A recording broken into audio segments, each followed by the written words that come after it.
Olá pessoal, bem-vindo ao canal Investigação e Lei TV. Se você é novo ou nova aqui, bem-vindo ao canal. Meu nome é Sandra Di, eu sou advogada e ativista contra o tráfico humano nos Estados Unidos, toda terça e sexta. Eu venho aqui trazendo casos solucionados, casos sem solução e também de desaparecimentos misteriosos, que eu tento contar casos que ocorreram pelo mundo todo. Pessoal, antes de vocês terminarem esse vídeo, já vamos deixar aí o gostei, o like, para o YouTube entender que esse vídeo é bom e recomendar para outras pessoas, senão vocês acabam esquecendo, isso me ajuda muito. Vamos a este caso. Esse caso ocorreu em 2 de outubro de 2018. Esse caso envolve o jornalista Jamal Khashoggi, nascido na Arábia Saudita, que também tinha cidadania americana. Mas vamos ver como toda a história dele começou. Vamos ver um pouquinho sobre a Arábia Saudita. A Arábia Saudita tem quase 36 milhões de pessoas e o país é governado pelo príncipe Mohammed bin Salman, que foi nomeado príncipe herdeiro da Arábia Saudita. De acordo com o sistema de tutela masculina da Arábia Saudita, toda mulher deve ter um tutor masculino que tem autoridade para tomar uma série de decisões críticas em seu nome. Tradicionalmente, o tutor masculino de uma mulher ocorre desde o nascimento. Primeiro é o seu pai e, uma vez casada, o seu tutor, o seu marido. Os artigos 13º e 15º da Constituição daquele país exigem que, por uma mulher casar, ela precisa que o seu tutor, do sexo masculino, concorde, e isso independentemente da sua idade ou estado civil anterior. Então você não pode casar porque você quer casar. Até isso você precisa ter uma permissão. Os homens não precisam dessa permissão e podem casar até 4 vezes, 4 mulheres ao mesmo tempo, sem a necessidade nem mesmo de ter o consentimento da esposa atual ou das esposas para que ele case novamente. Uma mulher só pode ser casada com um homem. Embora um marido possa divorciar-se unilateralmente da sua esposa, uma mulher só pode se divorciar e requerer ao tribunal a dissolução do seu casamento por motivos limitados e deve estabelecer dano. Que absurdo! De forma que a continuação do casamento se torne impossível. Somente por este motivo. A lei não especifica o que constitui dano ou que provas podem ser apresentadas para apoiar um caso, deixando os juízes à mercê da interpretação da lei. Até 30 de junho de 2019, uma mulher não podia viajar ao exterior sem a companhia de um homem, isso mesmo, ou sem a companhia de um membro da família, agora já pode. Ficou moderninho. Até 2018, as mulheres não poderiam dirigir, agora pode. Um pai pode rescindir a custódia do filho, alegando que ela, a mãe, é incompetente. Ou seja, basta isso. E se ela decidir casar-se novamente com alguém que seja desconhecido da criança, também é um motivo para pedir a guarda da criança. Ou seja, a lei é favorável aos homens. Dito tudo isso a respeito do país, vamos ao caso para vocês entenderem que país com cada lei sem pé sem cabeça.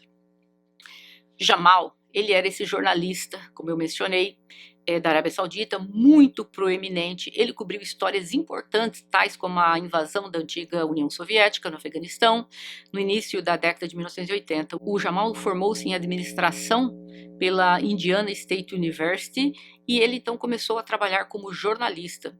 Durante décadas, ele viveu na Virgínia, nos Estados Unidos, e ele escrevia para o jornal Washington Post. Na época destes fatos, ele tinha 59 anos e esse caso ocorreu, como eu falei antes, em outubro de 2018. Mas apesar de ele ser da Arábia Saudita e ter cidadania dos Estados Unidos, ele estava se preparando para casar e ficar morando na Turquia. O Jamal teve 4 filhos com sua primeira esposa, seu segundo casamento também terminou em divórcio. Em maio de 2010, ele se casou com a doutora Ala Nassif, mas o casamento também não deu certo.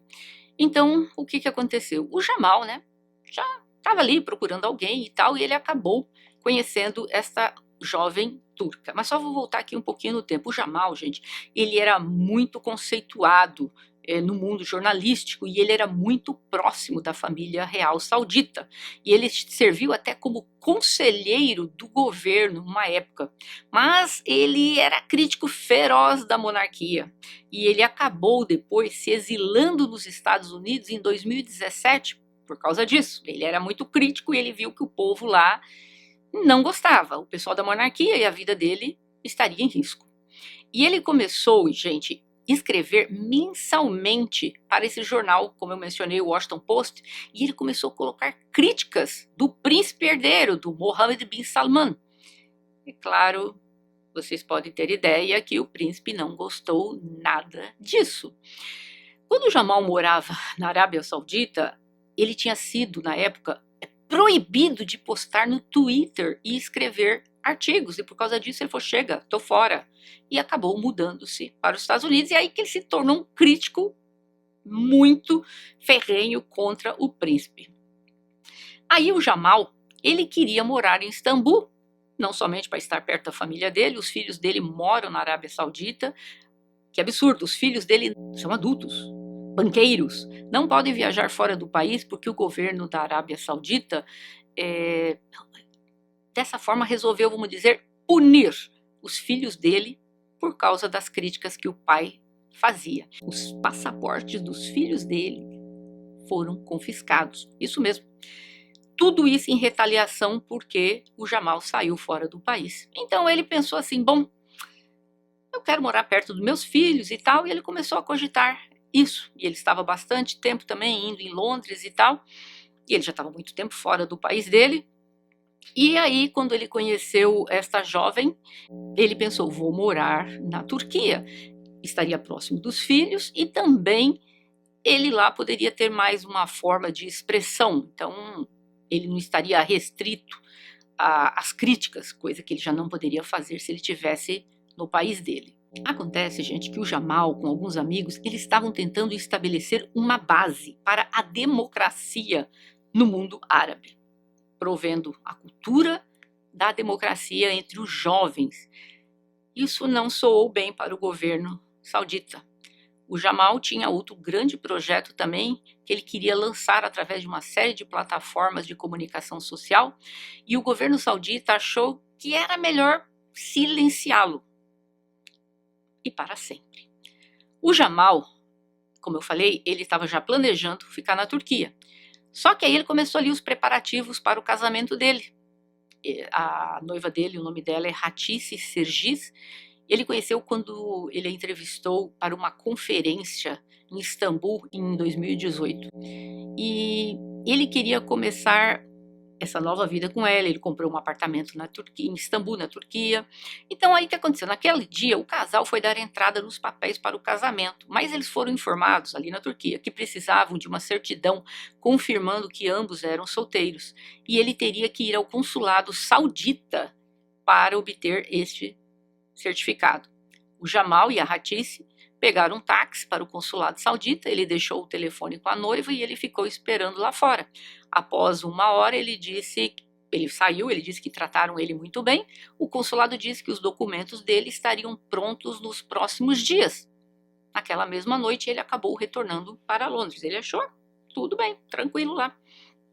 Em Londres, o Jamal ligou para o consulado saudita após alguns dias em Istambul e disseram que os papéis dele já estavam prontos e que ele deveria vir na terça-feira, no dia 2 de outubro, às 1h30 da tarde, para retirar. O Jamal então voou de Londres para Istambul e aquela seria a última viagem feita por ele. Nesta visita, ele ficou no apartamento que ele comprou. O casal tomou café da manhã em um restaurante do complexo residencial, lá onde ele morava e tal. Eles pegaram um táxi e foram ao consulado. O consulado ficava a 15 quilômetros do apartamento. Mas naquela fatídica manhã, aviões vindos da Arábia Saudita e do Egito chegaram a Istambul e transportavam uma equipe de 15 homens sauditas, todos funcionários do governo. Eles chegaram em Istambul. Chegou primeiro um grupo com 3 homens vindo em um voo comercial, e esse voo veio do Egito, mas trazendo sauditas. 1 hora depois, chegaram 2 aviões particulares, trazendo 2 outros grupos, mas aí vindo da Arábia Saudita, incluindo um médico forense, Farah Al-Tubaid, um especialista em autópsia. E vocês me perguntam para quê? Vocês vão saber logo logo. E este homem, no alto escalão do Ministério do Interior saudita, e também veio naquele voo um sósia do Jamal, e também o chefe do esquadrão, Maher al-Mutreb. E vocês também já vão saber por que ele precisava de um sósia. Vamos me referir a este homem, o Mutreb, como o chefe do esquadrão, para eu não ficar toda hora os 15, o esquadrão, tá bom? Como eu falei, todos funcionários ligados ao governo da Arábia Saudita. As equipes se hospedaram em 2 hotéis próximos ao consulado saudita. Câmeras de vigilância em ambos os hotéis mostraram os homens saindo às 9h40 da manhã e os outros às 10h15 da manhã. Câmeras de vigilância do consulado mostraram a chegada dos 15 homens no consulado da Arábia Saudita em Istambul. Eles chegaram com carros que tinham vidros escuros. Não dava para ver quem estava dentro dos carros. O Jamal entrou no consulado para pegar o tal documento que ele necessitava. E ao entrar novamente, ele entregou o celular dele para a Hatice e a deixou esperando pelo lado de fora, porque não pode entrar no consulado quem não tem nada para fazer lá dentro. E a Hatice ficou lá esperando por ele. As horas se passaram, e se passaram, e se passaram. A Hatice foi lá até a entrada, né? Estava lá esperando por ele há horas e disse: meu noivo entrou para pegar um documento algumas horas atrás e até agora ele não saiu. Aí a pessoa disse para ele: todos já foram embora. Ela: como? Ele não saiu por aqui? Ela ligou para o consulado lá de fora e a pessoa que atendeu disse: não há ninguém aqui dentro, não adianta esperar. Ela disse que o Jamal havia entrado no consulado 5 horas antes e ainda não tinha saído. Ela ligou então para o chefe da inteligência geral, Hakan Fidan. Depois ela ligou também para o gabinete da presidência. E ela também contactou alguns amigos do Jamal e contou para eles o que havia acontecido.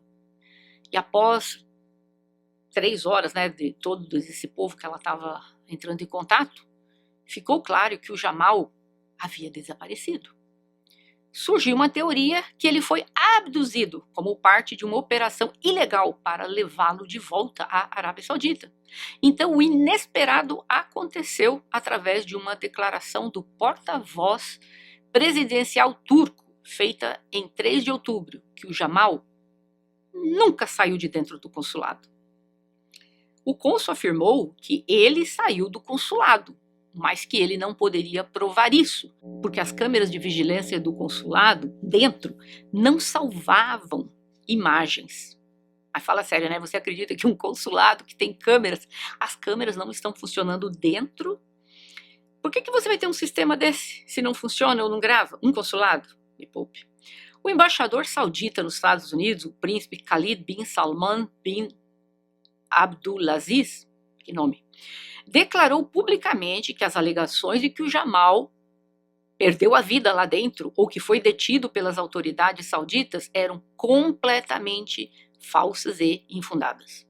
Um dia após o desaparecimento do Jamal, o príncipe herdeiro Mohammed bin Salman disse, abre aspas, meu entendimento é que ele entrou e saiu depois de alguns minutos ou 1 hora, fecha aspas. O príncipe também afirmou que o Jamal não estava dentro do consulado e ele até acrescentou, abre aspas, se ele estivesse na Arábia Saudita, eu saberia disso, fecha aspas. Mas o príncipe mudou a versão dele, no dia 20 de outubro. O governo saudita disse que uma investigação preliminar levada a cabo pelos procuradores concluiu que o jornalista faleceu durante uma briga. Isso mesmo. Depois de resistir às tentativas de ser levado de volta para a Arábia Saudita. Sim, ele faleceu. Mas cadê o corpo? Lembra do nome que eu falei antes? Do Salah Al-Tubaid, o especialista forense da autópsia? Isso mesmo. Ele foi encarregado de desmembrar o corpo do Jamal dentro do consulado. Vocês ouviram bem. O homem desmembrou o jornalista dentro do consulado saudita. 4 dias depois, o presidente da Turquia, Erdogan, disse que os procuradores turcos estavam analisando todos os registros das câmeras e monitorando todo o trânsito de entrada e saída do aeroporto. O Ministério das Relações Exteriores turco convocou o embaixador saudita exigindo esclarecimentos sobre o que havia ocorrido com o Jamal. Eles disseram primeiro, como eu falei antes, que ele havia saído do consulado. E teve gente, olha a cena. Lembra do sósia que trouxeram? Que, aliás, eu nem achei que era sósia. Dá uma olhadinha. Não parece muito sósia não, né? Mas enfim, essa câmera mostrava este homem saindo do consulado. E esse homem estava vestindo as roupas do Jamal. Com uma exceção, a pessoa esqueceu de trocar o sapato. Ele saiu com o sapatinho dele ao invés do sapato do Jamal. Isso mesmo, o homem, quem era ele? Um engenheiro, Mustafa Al-Madani, 57 anos. Fala sério, que é isso? Ele fisicamente, vamos dizer assim, quando eles fizeram toda aquela armação, sim, ele saiu do consulado, né? Esqueceu de trocar o sapato. Aí o cara saiu do consulado, andou 4 quadras, depois pegou um táxi, tudo isso as câmeras mostrando, e ele trocou de roupa e colocou a roupa dele novamente. E aí depois foi aquilo, passaram alguns dias, o governo saudita veio a reconhecer, sim, houve uma briga e ele faleceu. A agência de notícia Reuters citou uma autoridade turca que disse que tiraram, sim, a vida do Jamal dentro do consulado e que eles tinham uma gravação, isso mesmo, o governo da Turquia tinha umas escutas dentro do consulado da Arábia Saudita. Claro que o consulado não sabia disso, né? Aquela dá uma espionada o que está acontecendo lá dentro. E aí, o que aconteceu? Em 6 de outubro, o cônsul saudita em Istambul, o Mohamed Al-Utaibi, convidou os repórteres da Reuters para irem ao consulado e os acompanhou para uma visita. Eles olharam o consulado, viu que ele não estava lá. Então, eles tentando dizer, não, tudo bem, ele faleceu aqui, mas ele não está aqui dentro. Mas nada de explicar, então, aonde ele estava. Então não fazia sentido levar o jornalista lá para quê? Sendo que nisso está todo mundo já sabendo que dali ele não saiu. No dia 8 de outubro, o diário turco Yeni Sefak informou que o serviço de inteligência estava analisando a movimentação de 26 carros pertencentes ao consulado saudita em Istambul. E as câmeras próximas do consulado saudita mostraram 2 Mercedes dirigindo-se para a casa do cônsul. Isso mesmo.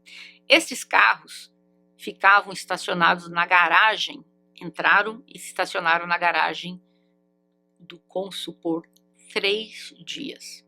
No 4º dia foram levados os carros para um lava-jato próximo ao consulado.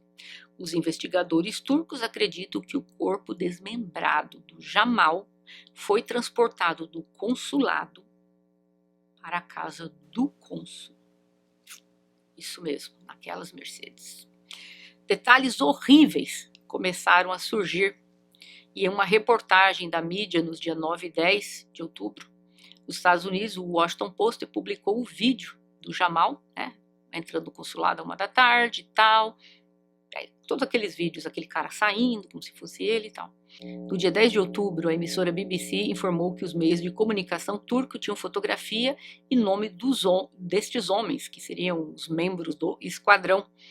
E aí a cara dele estava em tudo que era jornal. O jornal New York Times também publicou a história, relatando que o Jamal, que ele havia sido desmembrado com uma serra elétrica. Quando esse grupo entrou na Turquia, gente, eles disseram que eles eram turistas. Mas geralmente os turistas, quando entram num país, eles não entram e vão para o consulado e 10 horas depois eles vão embora, não é verdade? E muito menos compram 20 malas. Isso mesmo, gente, tudo isso aconteceu. Olha, eu não estou fazendo apologia ao crime, mas vou te contar. Ô povinho fraco, resolve tirar a vida do homem dentro do consulado. Traz 15 pessoas de uma vez. Esses homens entram no país, dizem que são turistas, mas vão para o consulado. Depois, 10 horas depois, já vou embora. E levam 20 malas grandes. É inacreditável quem planejou isso. Enfim, a reserva do hotel deles era para 4 dias. Mas como eu falei, só ficaram lá 10 horas. Todos aqueles homens, como eu mencionei também, eles eram todos membros da equipe do príncipe Bin Salman. Tem até fotografia de algum deles aqui acompanhando o príncipe em alguma das viagens e tal.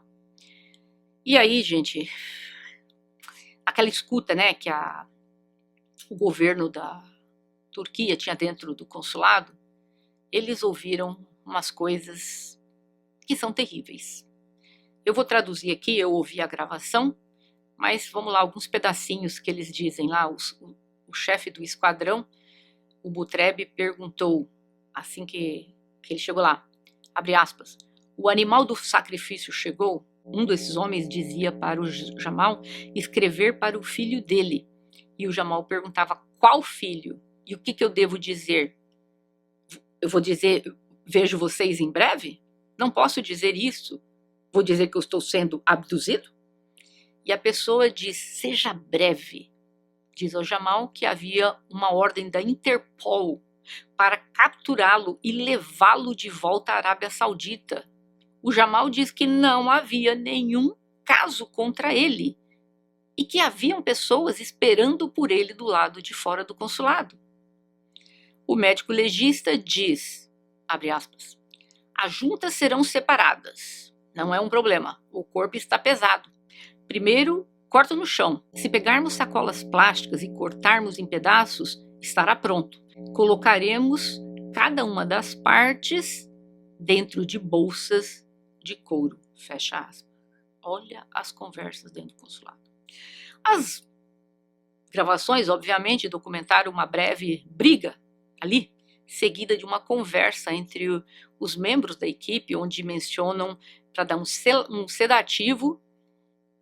E também ali nas conversas você fica sabendo que ele foi sufocado com um saco plástico.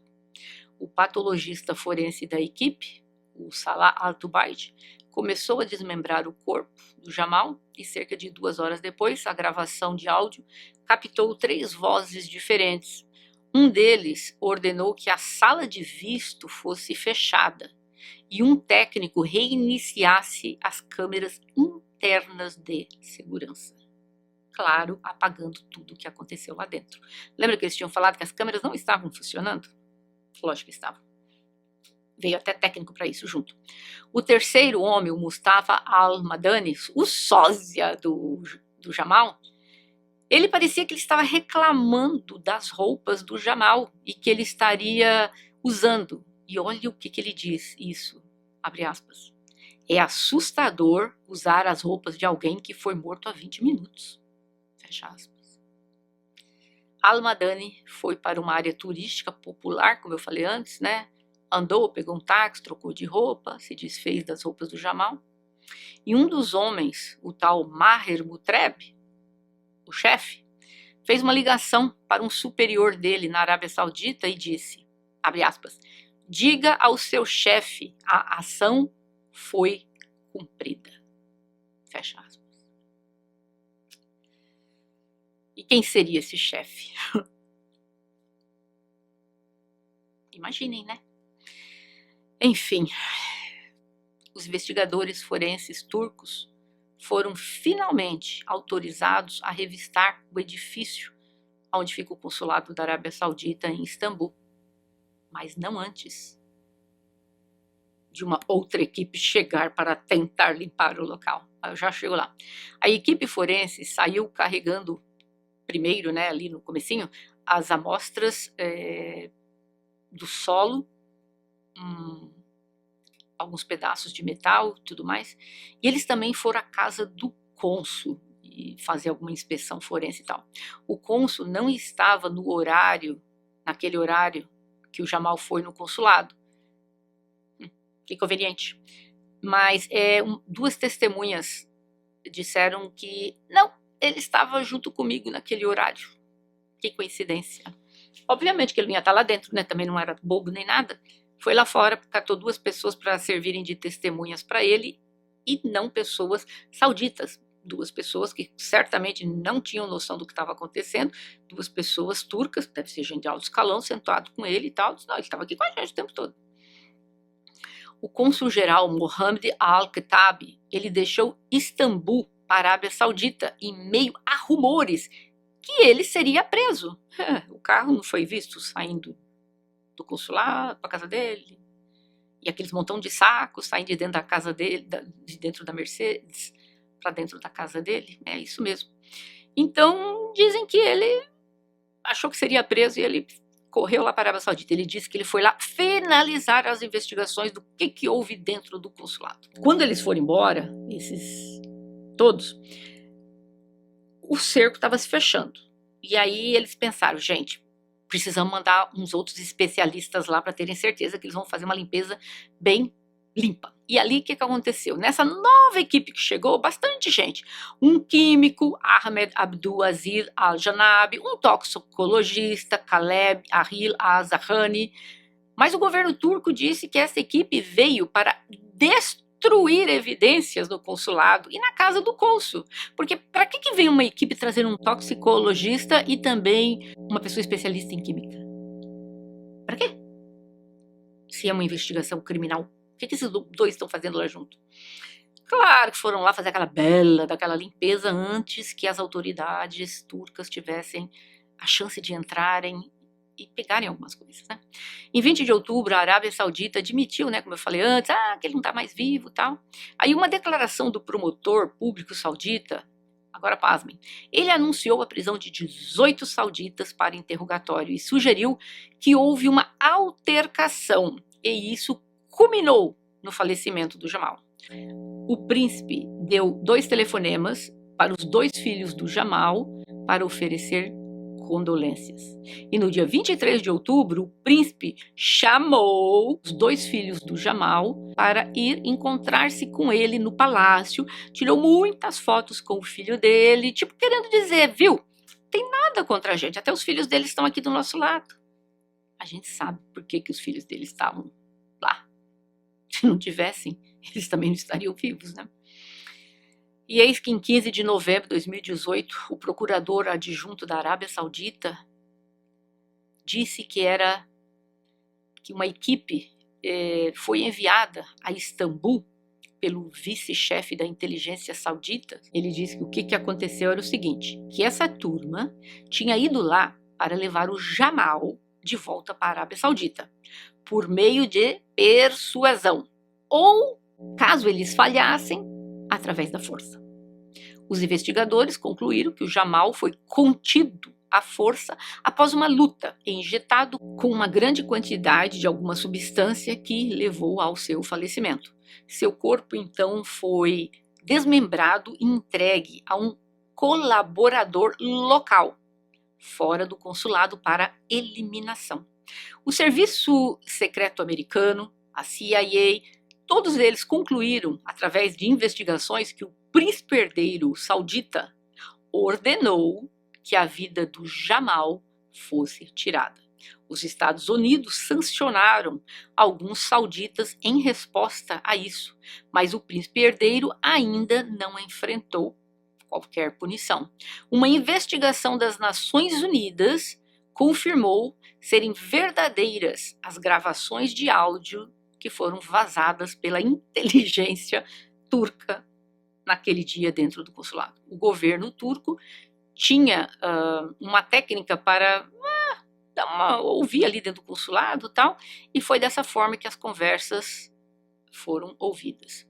A história que eles foram lá para levá-lo de volta à Arábia Saudita, eu não acredito muito nessa história. Por que eles precisariam levar um médico legista? Porque o médico ia desmembrá-lo. Se você vai lá para trazer uma pessoa à força, para que um médico legista que sabe desmembrar um corpo teria ido junto?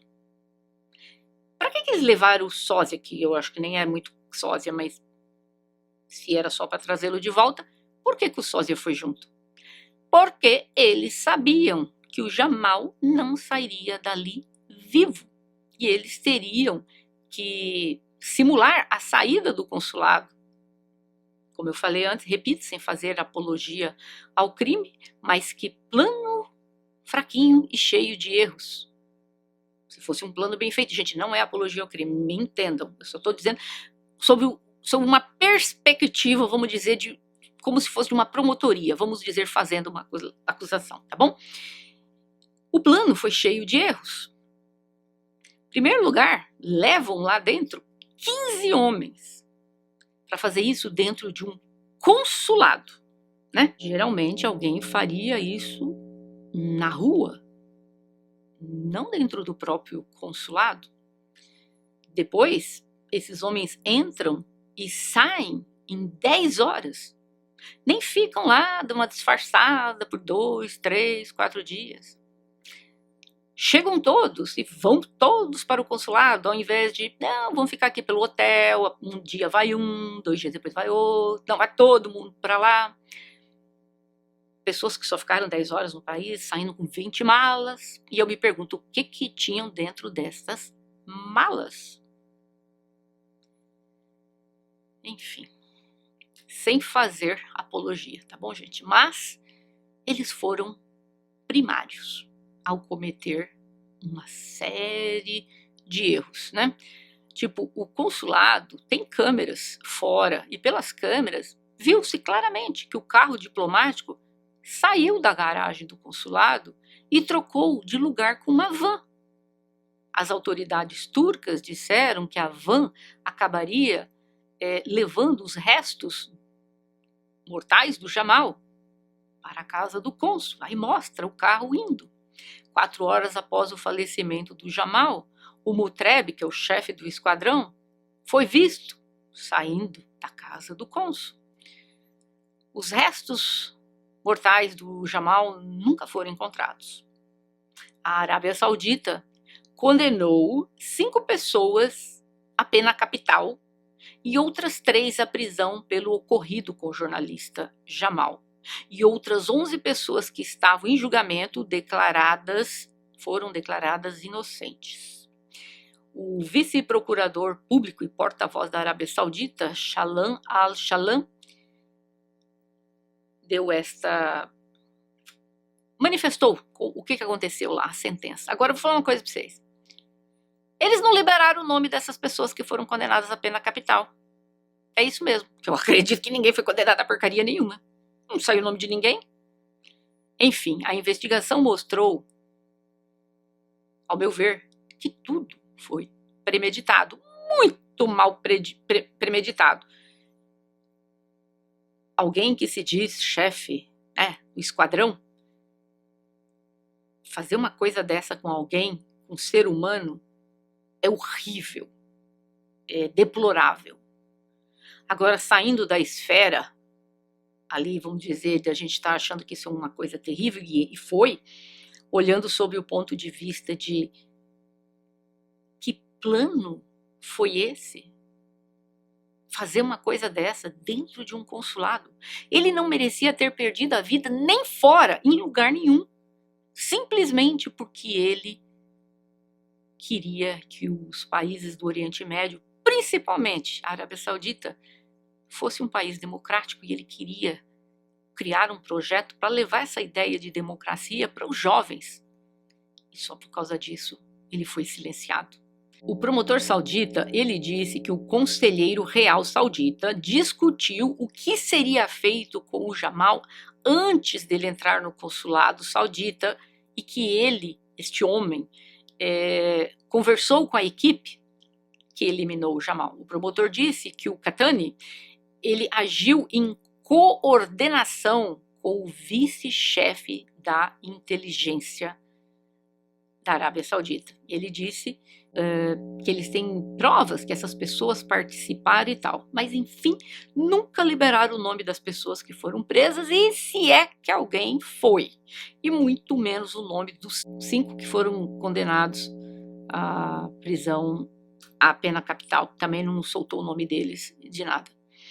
Agora, uma clara violação da lei foi feita, e também dos valores morais, né? Como é que alguém faz uma coisa dessa? E este é o caso de hoje. E eu gostaria de ouvir de vocês. Vocês acham que o governo do príncipe tem alguma coisa com isso? Porque o governo diz que não, nada partiu deles. Foi o chefe lá da inteligência com um bando de gente que resolveu fazer tudo por conta própria. Que o príncipe não tem nada com isso. Mas eu gostaria de ouvir a opinião de vocês. Coloquem aqui o que vocês acham. Quem que foi o mandante para terminar com a vida do Jamal? E eu vejo vocês em breve. Até mais.